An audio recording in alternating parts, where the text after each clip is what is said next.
It is now in order to consider Amendment Number 57, printed in Part A of House Report 114-326.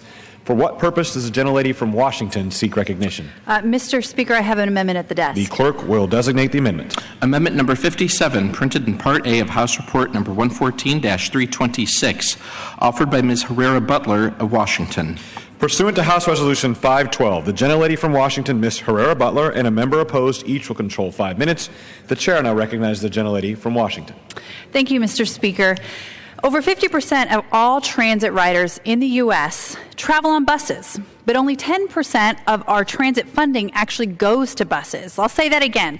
Over half of the people in this country who use public transportation take buses to get to work, to the grocery store, to visit family. Yet the federal government dedicates less than 10% of its transit funds specifically to buses and bus facilities. We're selling communities short, communities like my home in Southwest Washington, but we have an opportunity to rectify the situation, Mr. Speaker. While overall transit funding has been steadily increasing, this bill funds buses at 2016 at roughly half of 2012 levels. That is, Mr. Speaker, unless you happen to represent one of 7 states for whom this bill sets aside roughly an additional $272 million a year. While all 50 states can compete for funds through the nationwide competitive bus grant program, which is funded at $90 million in 2016 and $200 million each year after, a select few northeastern states get an additional $272 million pot to draw from. That's right, Mr. Chairman. These high-density states, Maryland, Massachusetts, Delaware, New Jersey, Connecticut, Rhode Island, and Delaware, have a special set-aside pot of money for them that averages $90 million or more a year. Then the nation, it's $90 million more than the nationwide pot that all 50 states compete from. So, and those 7 states still get to compete from the nationwide pot. It's an issue of fairness, Mr. Speaker. The idea that 7 states have available to them more money than all 50 states combined isn't fair to the communities in my state or yours, or in the other 43 states. My amendment would simply move the funding from the 7-state set-aside program into the competitive bus program and allow all states to compete for these much-needed resources. I urge my colleagues to support the amendment, and I reserve the balance of my time. The gentlelady reserves. For what purpose does the gentleman from Oregon rise? I rise to claim time in opposition. The gentleman is recognized for 5 minutes. Mr. Chairman, I rise in reluctant opposition to the amendment offered by the gentlewoman from Washington, a former member of the committee. Let me be clear. I agree we should be further increasing the funds available for bus procurement.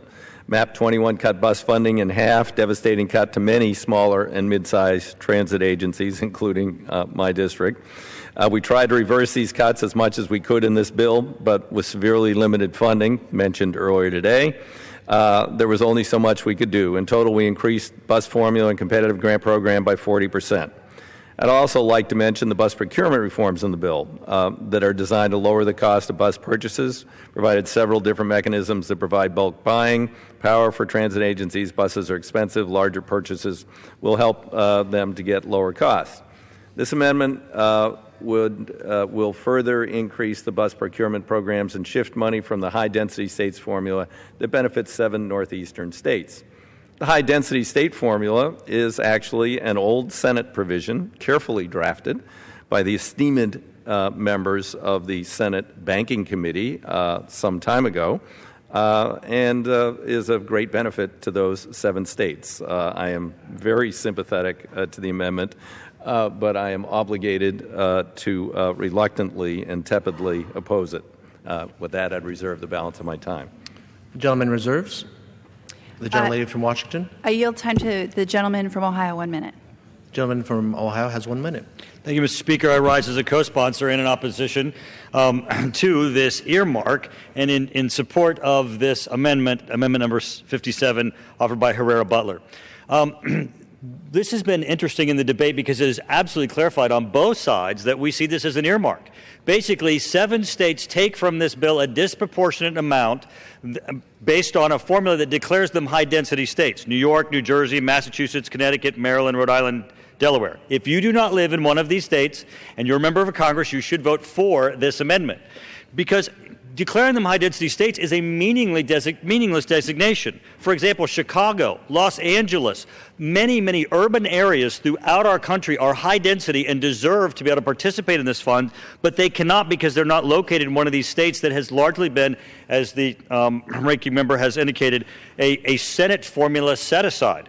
Now, our founding fathers, when they came together to create the system of the House and the Senate, they did so that we would have equality, a balance between each of the states and their populations.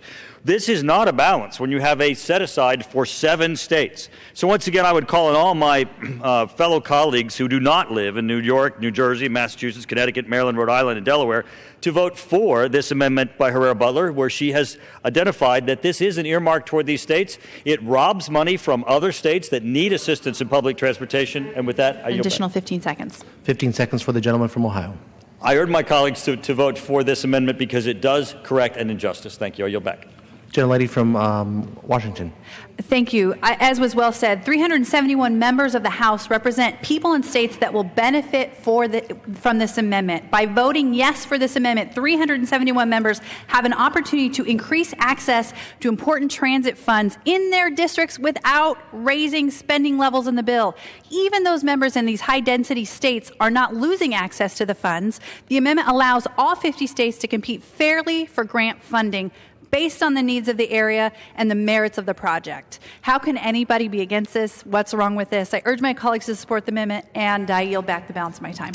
Gentlelady yields back. Gentleman from Oregon.